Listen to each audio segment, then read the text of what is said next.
Okay, so I will put up the study sheet after this. But first, just wanted to say this class was a real pleasure to teach. It's unfortunate how the second half of the semester worked out, but that's what we got to deal with. I did start looking at some of your reflection papers, and I really enjoyed reading them.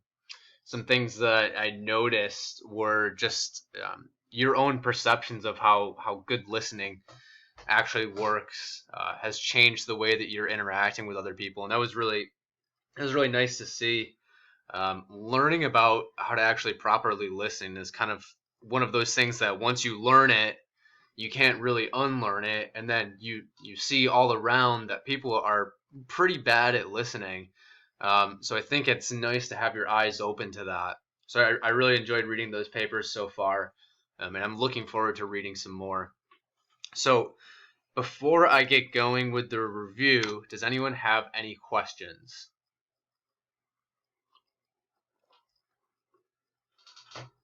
Okay, so the outline of the review is going to be exactly the same as the midterm. I'll give you an overview, multiple choice and short answer, Matt.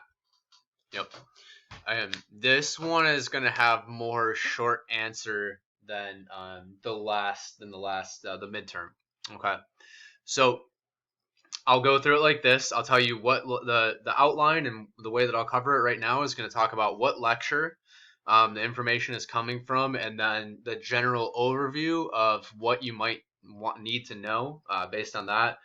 And while we're going through this review right now, I'll help you get the general idea of the answers, but I would like for you all to chime in and just see if you can give me the answers too.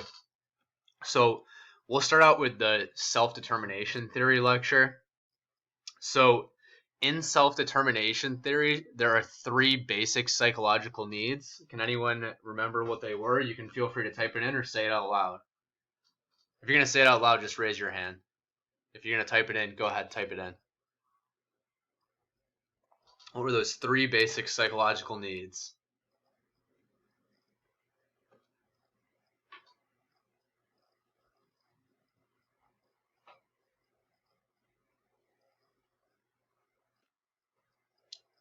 Yes, Matt, autonomy is one of them. What else? Yeah, autonomy and two more. Competence, exactly, and then one more.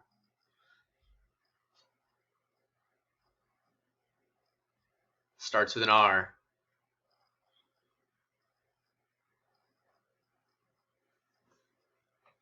Ends with an elatedness.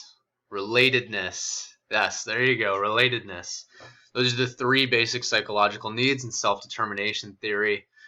Coaches should really strive to make sure that the environment that they set up helps the people that they're working with meet those three basic psychological needs.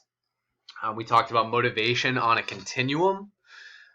Basically, we talked about how motivation can be either external or internal or intrinsic. Um, you can also think of motivation as being autonomous or controlled.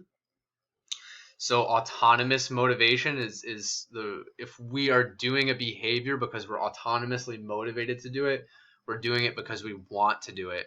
Versus controlled regulation, we're doing it for reasons outside of ourselves. So maybe that's if teachers ever made you do homework that you don't want to do, then you're expressing some kind of controlled motivation.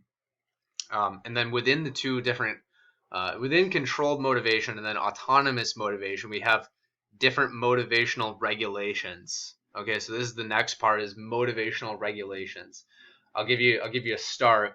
I might not remember you might not remember all these, but one was external regulation. External regulation is a form of controlled motivation. And that's when we're doing something because for contingent rewards or avoiding punishment. For example, if somebody joins a weight loss group and they're doing it because there's $1,000 prize for the winner. So that would be an example of external regulation. Another form of controlled motivation is introjected regulation. And so introjected regulation, that's going to be when we do things out of like guilt. maybe we're exercising because we feel guilty if we don't do it, or maybe we're really good at something and we do it because we want to just show off how good we are at something. So those are the two kinds of controlled regulation. More autonomous forms of motivation. You're going to see integrated regulation, and integrated regulation is going to be when you're doing something because you value because it's kind of part of your identity. That's integrated regulation. Integrated regulation is, this is part of my identity. So for example, if you're a runner, you run because you're a runner.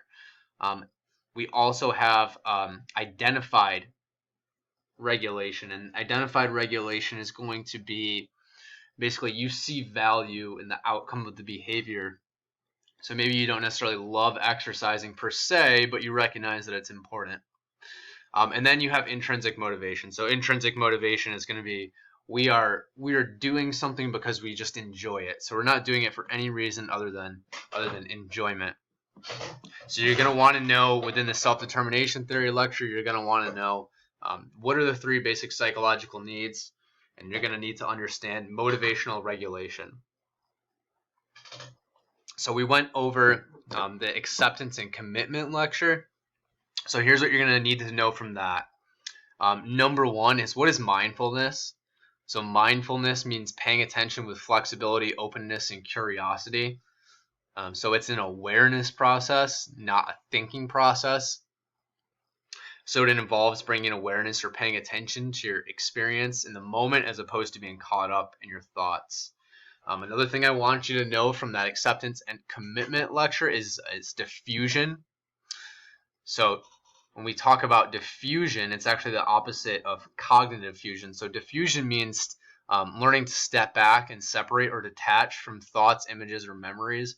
So the opposite of diffusion is cognitive fusion, which is when we believe the exact contents of our thoughts to be true. So if the example of cognitive fusion would be if you say, I'm no good at exercise, and you believe that to be true. So that's cognitive fusion. Diffusion would be stepping back from that thought and recognizing it's just a thought, not the truth. The next thing from the acceptance and commitment lecture is going to be to cover values. Okay, so values are just the most basic definition from this lecture is desired qualities of ongoing action. So it just represents what do we care about, what's important. And as a coach, you want to try to link what someone's values are to the behavior that they're trying to do. And the next one is experiential avoidance. And so that's when we're avoiding distressing events. So for example, experiential avoidance in exercise would be if you have social physique anxiety when you go to the gym. Experiential avoidance would just be not going to the gym because you don't want to feel that way. So it's avoiding feelings. Okay, so that's the acceptance and commitment lecture. Next, I'd like to talk about motivational interviewing. So the first concept is ambivalence. Can anyone give me a reminder on what ambivalence is? What is ambivalence? Yeah, Michael, go ahead.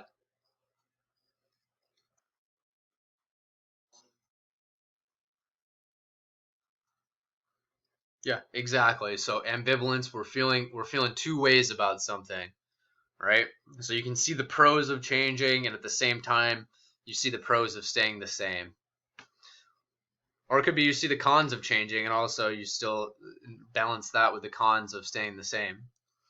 Okay, what about reflective listening? What was that? There's a processes involved in reflective listening. Does anyone remember that?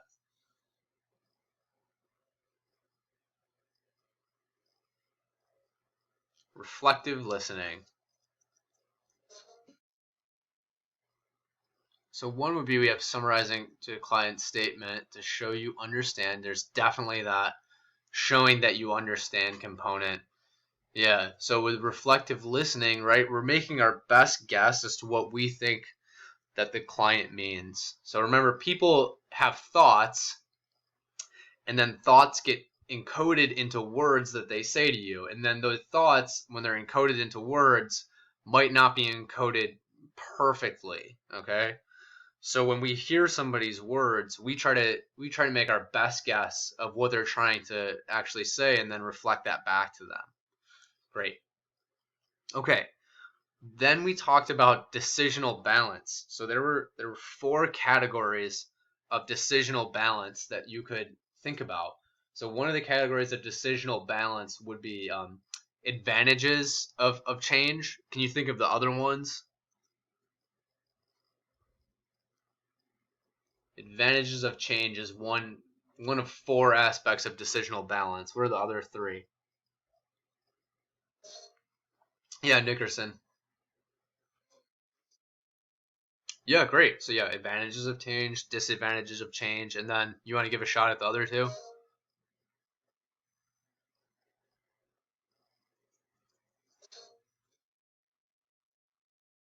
Yeah, yeah, exactly. So we could just say advantages of the status quo, right?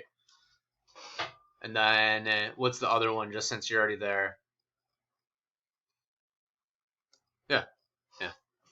Sorry, Kelly, Nickerson stole all your answers. All right. So next, we talk about the spirit of motivational interviewing, and there's 3 components, and it's evocation, autonomy, and collaboration.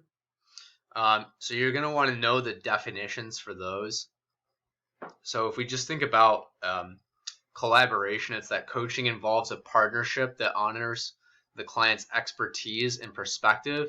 So the coach provides an atmosphere that is conducive to change rather than coercive to it. Okay. And then also, if we're thinking about autonomy, we're affirming the client's rights and capacity for self-direction, and we facilitate informed choice. So with autonomy, we're never telling someone what to do. Again, the opposite of autonomy is going to be authority. So we're not coming to that the coaching table from a position of authority. We're coming at it where we're honoring our client's autonomy. And now there are 4 principles of motivational interviewing. And so you're going to want to know what these are. The 4 principles of motivational interviewing were expressing empathy. Okay. And so when we're expressing empathy, we're understanding the client's feelings and perspectives, and we're doing that without judging them, criticizing them, or blaming them. Okay, so that's how we express empathy, is we're understanding their experience. The next is to develop a discrepancy. So if you remember, discrepancy is what drives action, and that discrepancy is often between where the client currently is, so their current state, and where their ideal state is, so where they actually want to be. So for example, if someone's ideal body weight was 200 pounds and they weighed 220 pounds, there would be a discrepancy there. The next one is rolling with resistance. So as a coach, again, the last place that you want to be is arguing for change while the client's arguing against it. So we don't ever want to feed into, if a client's making arguments about change, we're not going to fight against it. We're not going to push back on that, because you don't want to be in that position. And then the 4th principle of motivational interviewing is to support self-efficacy. Okay, so we're encouraging the client that we believe that they can accomplish things. So we're giving them tasks that we know can boost their confidence. Okay, and then the other one, and the other principle I want you to be aware of in motivational interviewing is open-ended questions. So can anyone give me a little definition of what an open-ended question is?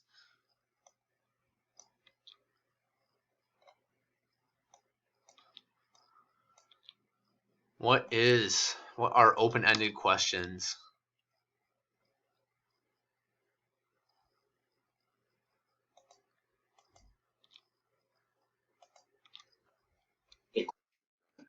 Person can go with a yes or no.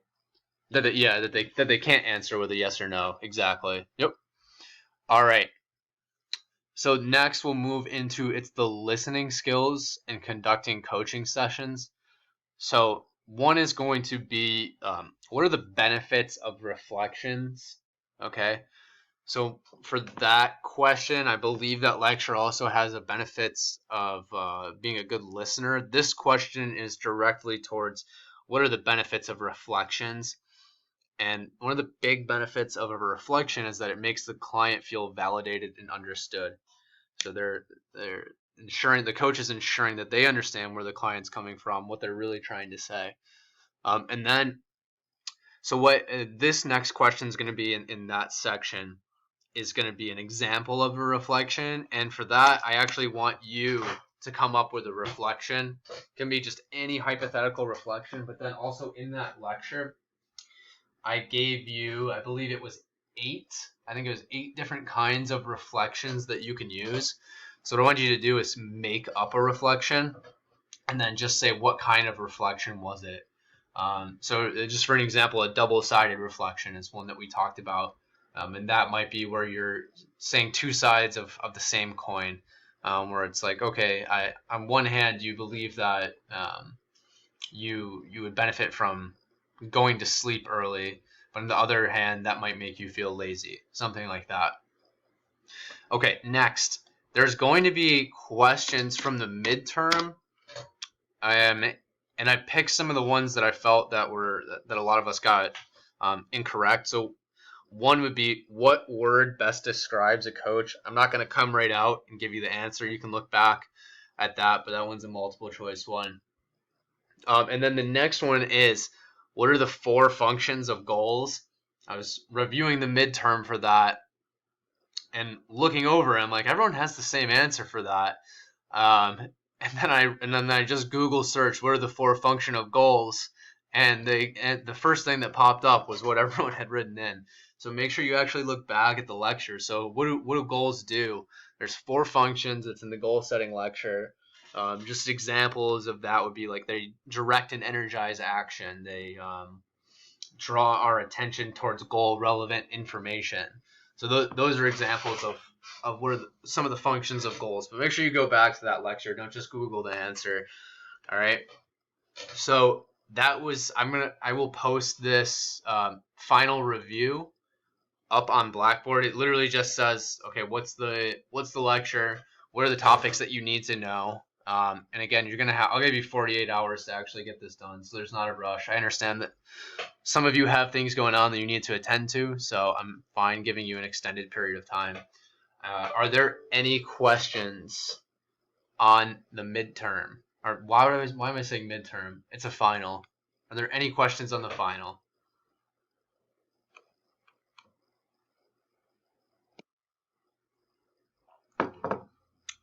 Yeah.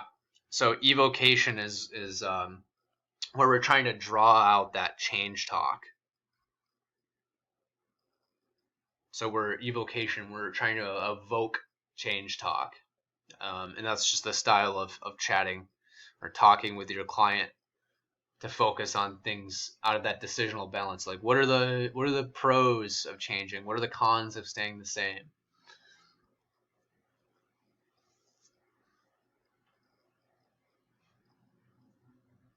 What else do we have? You are welcome.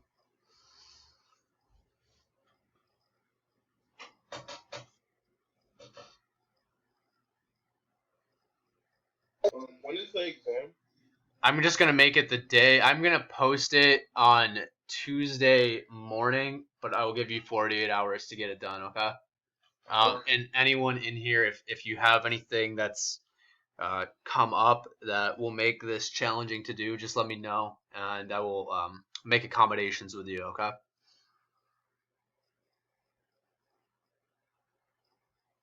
Any other questions?